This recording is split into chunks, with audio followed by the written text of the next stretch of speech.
Bonjour à toutes et à tous, aujourd'hui nous allons partir dans Tu joues ou quoi, explorer des grottes, des cavernes avec un groupe de spéléologues et on va essayer de ne pas se faire piéger et de faire de mauvaises rencontres pour trouver la sortie du jeu Subterra. Voilà, Subterra c'est un jeu édité chez Nuts Publishing, un jeu de Team Pinder pour une durée d'environ 60 minutes par partie pour 1 à 6 joueurs et c'est un jeu coopératif, donc full coop. Vous allez tous devoir jouer ensemble pour trouver la sortie des grottes et essayer de sauver tout votre groupe de spéléologues. On voit un petit peu comment ça marche et je vous retrouve juste après pour les avis de Subterra.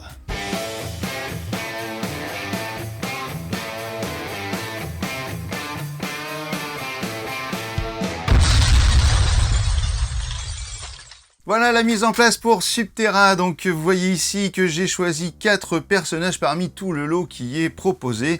Eh bien j'ai choisi le médecin, le plongeur, le garde du corps et le grimpeur qui auront tous des spécificités différentes. Vous l'imaginez bien, donc le médecin sera plutôt apte à soigner ses copains spéléologues. Le plongeur sera plutôt apte à aller dans l'eau sans prendre de dégâts ni d'action supplémentaire. Le garde du corps quant à lui devra protéger ses amis, il prendra les coups à leur place et aussi il permettra de repousser les horreurs, on va voir ça tout à l'heure. Et le grimpeur, lui, il va plutôt être apte à mettre des cordes plus facilement pour grimper sur des corniches ou pour aller dans des fosses. Quand vous avez choisi vos cartes de personnages, eh bien vous allez mettre des petits points de vie comme ça, des petites croix sur chaque case. Vous voyez ici, il y en a 3. Le garde du corps, lui, a 5 cases de points de vie, en fait, hein, ce sont les points de vie. Ici, vous avez la case de départ avec les petits meeples qui correspondent aux couleurs des personnages. Hein, je crois que je ne me suis pas trompé, le blanc pour le médecin, etc. Ici, vous avez des tokens, donc ici, les cordes qui permettront, comme je vous le disais, de monter sur les corniches. Le pion gaz, le pion horreur, les pions inondation, les 3 pions horreur, puisqu'on ne pourra jamais avoir plus que 3 horreurs qui se déplacent dans les cavernes. Un dé qui permettra de faire des tests de compétences.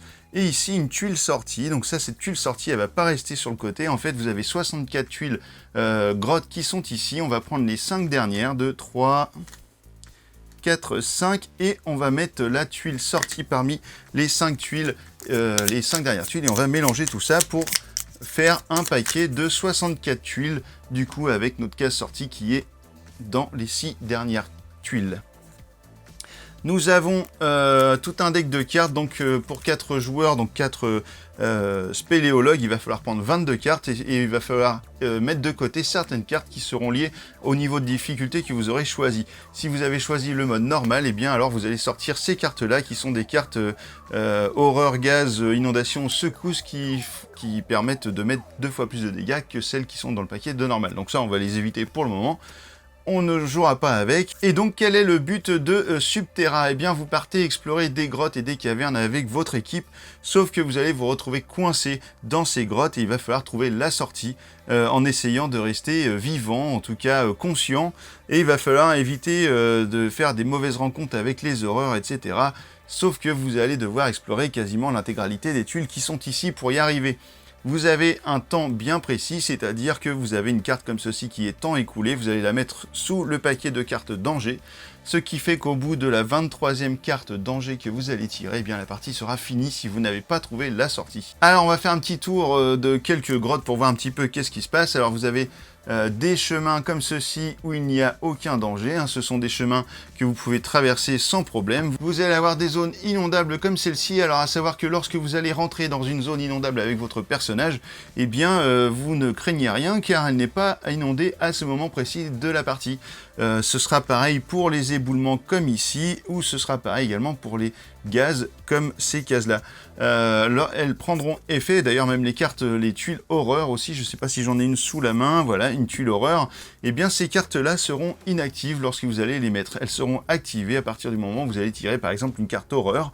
Donc s'il y a une carte de grotte horreur dans votre plateau, et bien vous allez prendre un petit pion horreur et le placer sur la tuile horreur qui sera en jeu à ce moment-là. Si vous avez une carte éboulement, eh bien vous allez lancer le dé et suivant le résultat que vous allez faire, vous allez mettre un pion éboulement sur votre tuile. Par exemple ici, on voit que c'est marqué 4 ou 6, donc si le résultat du dé est 4 ou 6, eh bien vous allez prendre un token éboulement, vous allez le mettre dessus et alors les personnages ne pourront plus passer ce chemin sans avoir déblayé avant le passage. Attention également, car si vous avez un personnage qui est sur une de ces tuiles au moment où elle est activée, eh bien vous allez prendre des dégâts. Alors comment ça va se passer? Eh bien un tour de jeu va être coupé en différentes phases. Donc la première phase sera la phase d'action. Donc les joueurs vont jouer tous leur phase d'action. Au début de chaque tour, vous avez 2 points d'action à dépenser. Et selon ce que vous allez faire, eh bien vous allez pouvoir faire 1 ou 2 actions. Voire peut-être même 3 si vous essayez de dépasser vos limites. Le jeton premier joueur sera placé sur le premier joueur. Et ensuite vous allez toujours tourner dans le même sens. C'est-à-dire dans le sens horaire. Pour définir chaque fois qui sera le prochain joueur. Alors, qu'est-ce que l'on a comme action possible dans ce jeu? Eh bien, vous allez avoir le petit rappel comme ceci sur votre carte d'aide de jeu qui va vous permettre de vous rappeler tout le temps qu'est-ce que vous pouvez faire dans telle ou telle situation. Eh bien, lorsque, imaginons, le médecin commence à jouer, eh bien, il peut faire différentes choses, il peut faire découvrir. Donc, découvrir, cela va lui coûter 1 point d'action. Il va prendre une tuile, il va la placer où il veut, sur un des emplacements autour de lui, donc par exemple ici. On découvre que c'est une tuile gaz, donc en fait il va peut-être prendre un autre chemin et découvrir une autre tuile pour essayer de trouver un chemin plus sûr. Donc par exemple s'il fait une deuxième action découvrir, eh bien on va prendre une autre tuile et la mettre par exemple ici. Alors juste ici, qu'est-ce qui se passe? Eh bien c'est un trou, vous allez avoir une fosse, donc il va falloir une corde pour descendre en rappel, pour aller passer ce chemin. On va passer au joueur jaune pour voir les différentes actions suivantes. Et bien le joueur jaune par exemple va pouvoir se déplacer comme indiqué ici sur les actions de base. Donc pour 1 point d'action, il va pouvoir se déplacer par exemple juste ici. Voilà. Alors il est rentré dans une zone de gaz, mais cela ne lui fait rien du tout car aucun pion gaz n'est activé par les cartes danger, ça viendra peut-être juste après. En deuxième action, le joueur jaune pourrait très bien faire l'action explorer, ce qui lui coûtera également 1 point d'action, donc il va prendre une tuile d'exploration, il va la placer par exemple comme ici, pas de chance, c'est encore une tuile gaz. Alors il est obligé de la mettre sur un endroit connecté évidemment à sa tuile, il aurait pu la mettre là et là, il pouvait la mettre dans n'importe quel sens, il n'y a pas de problème, et il est obligé de rentrer sur cette tuile. Donc potentiellement, lorsque l'on va tirer une carte danger, il va peut-être prendre des points de dégâts à cause de cette tuile gaz. Mais il peut encore faire une dernière chose s'il le souhaite, c'est qu'il peut dépasser ses limites. À ce moment-là, il va falloir qu'il fasse un test de dés, à savoir que dans Subterra, les tests de dés sont sur une valeur de 4 ou plus. Donc si vous allez lancer le dé, il fait 6, eh bien il a le droit à 1 point d'action supplémentaire grâce au fait de se dépasser ses limites. S'il avait fait moins de 4, eh bien il n'aurait pas eu d'action supplémentaire, il aurait perdu 1 point de vie. Donc là, le jet est réussi, donc il peut, s'il souhaite, faire une troisième action, il peut très bien découvrir à nouveau une autre tuile, et là c'est une tuile sûre, puisque c'est une tuile où il n'y a aucun danger, donc vous pouvez la mettre par exemple comme ceci, et là il est obligé d'avancer dessus, ce qui fait qu'il sort de la zone du gaz.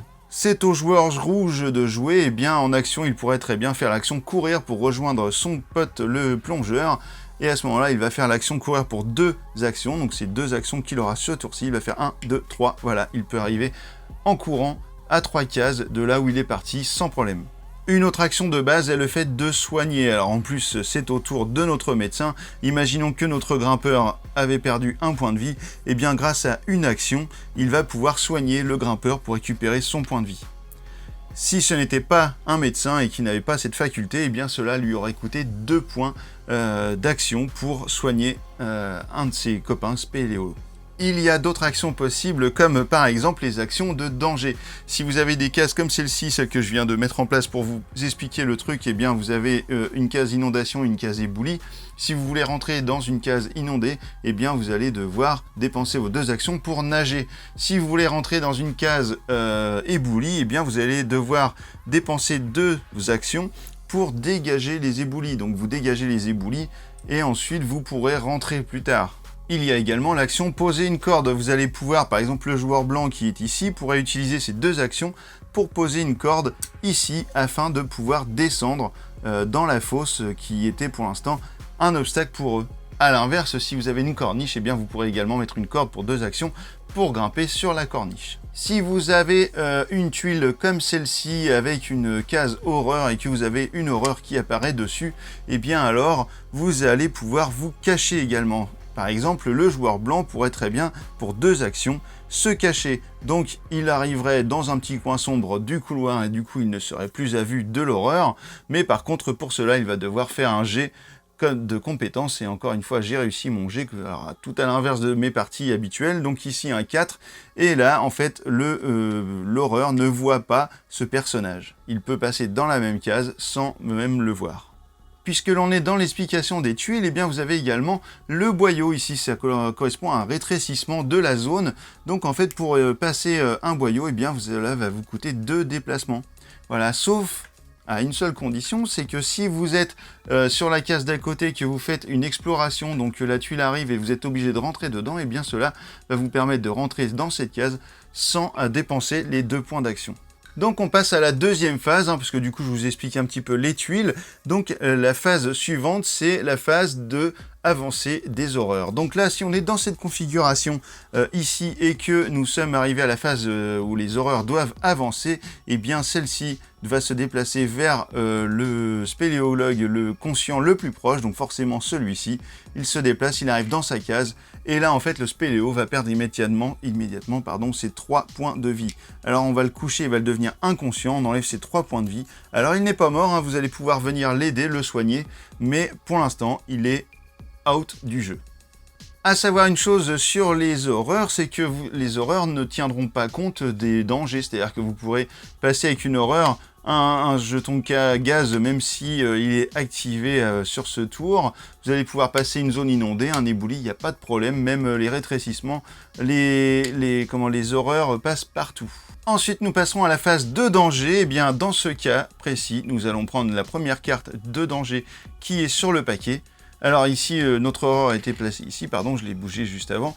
Eh bien, nous allons tirer une autre carte horreur. Et bien, cela veut dire que nous allons avoir un autre pion horreur qui va arriver juste ici, à l'endroit où il y a une case horreur. S'il y avait plusieurs cases horreur, il y aurait plusieurs horreurs qui arrivent dans les différents endroits, sur un maximum de 3 horreurs. Imaginons que nous ayons tiré la carte éboulement. Et bien, en fait, nous allons lancer le dé. Ici, j'ai fait 2.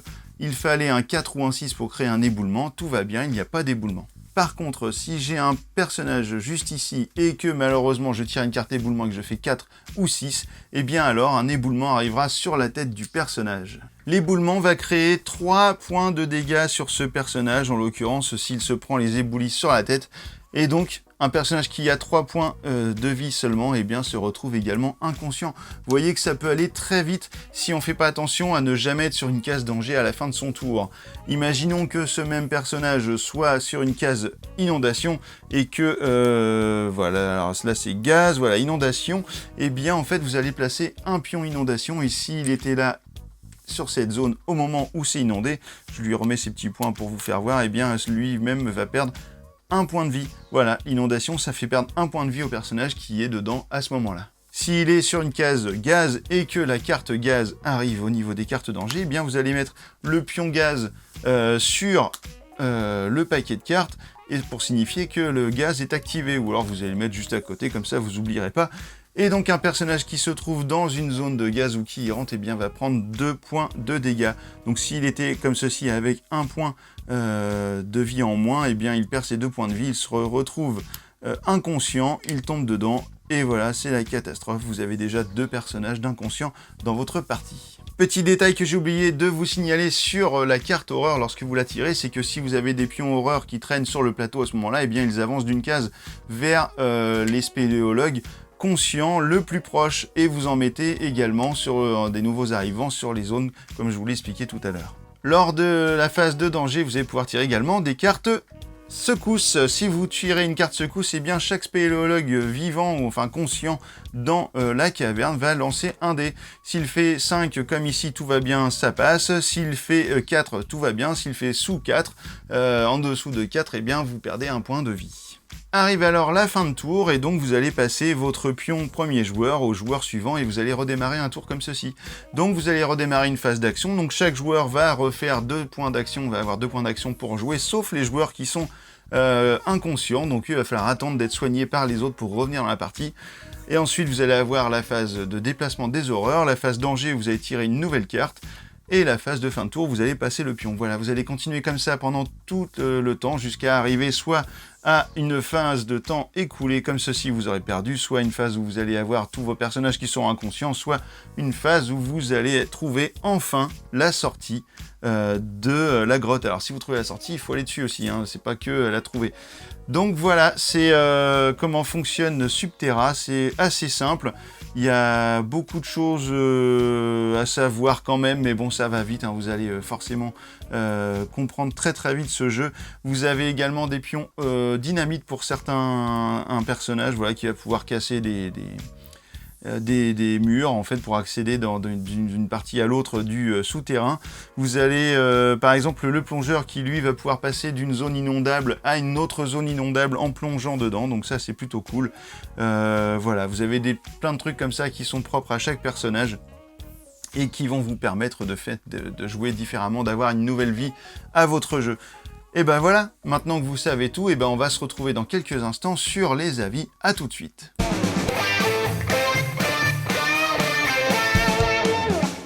Et bien voilà, vous avez vu que ce jeu n'est pas compliqué, il faut juste bien comprendre les iconographies et essayer de se remémorer un petit peu, mais vous avez les aides de jeu qui vont bien vous aider quand même, elles sont très bien faites.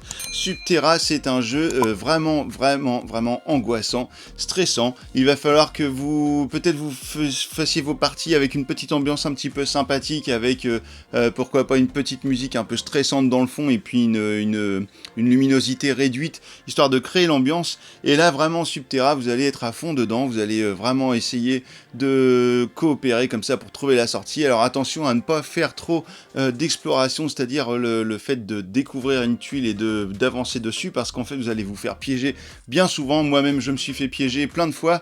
Au final on pense que ça va le faire et puis là on tire la carte danger, puis bim, allez on se retrouve avec une inondation, du gaz ou je ne sais quoi, et là c'est la merde. Et ben c'est un jeu quand même qui est très difficile, même en normal, hein, puisque vous avez vu qu'il y a 3 difficultés possibles. Et ben il va falloir vraiment être bon, il va falloir y aller, il va falloir pas trop prendre de risques, mais en même temps il faut aller aussi vite que possible pour essayer de découvrir la tuile de sortie avant d'arriver au bout des cartes. Donc voilà, c'est un jeu vraiment très très sympa Subterra. J'ai pas eu l'occasion de tester les extensions, mais j'aimerais bien le faire. Donc Subterra, c'est une bonne valeur sûre pour passer un bon moment avec des copains. Alors, ou même tout seul d'ailleurs, parce que moi j'y ai joué tout seul et franchement je me suis bien amusé. Donc voilà, Subterra, je vous le conseille. Maintenant que vous savez tout, ou presque sur Subterra, et bah alors, tu joues quoi ?